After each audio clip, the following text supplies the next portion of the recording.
अस्सलाम वालेकुम सर। वालेकुम अस्सलाम। सर मैंने जॉब के लिए अप्लाई किया था। अच्छा, वो आप ही हो जिसने जॉब के लिए अप्लाई किया था? जी सर।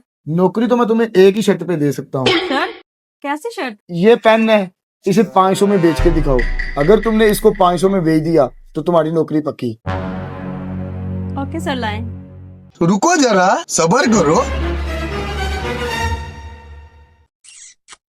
यार अब ये 500 का पेन कौन लेगा? जॉब भी जरूरी है। ऐसा करती हूँ 500 सर को अपने पास से दे देती हूँ। और अभी तो रुको, क्लाइमैक्स अभी बाकी है। ये ले सर, मैंने पेन बेच दिए। वाओ, तुमने पेन बेच दिया? जी सर। ठीक हो गया, तुम्हारी नौकरी पक्की। तुम ऐसे करो, कल से काम पे आ जाना। Okay sir, thank you. ये तो मैंने पूछा ही नहीं कि काम क्या करना अब है। देख तू सर ये तो आपने बताया नहीं कि मैंने काम क्या करना है। वो परेशान ना हो, ज्यादा घबराने वाली बात नहीं है, ना ही ज्यादा मुशक्कत वाला काम है। बस इसी तरह रोज तुम्हें 10 से 12 पेन बेचने हैं।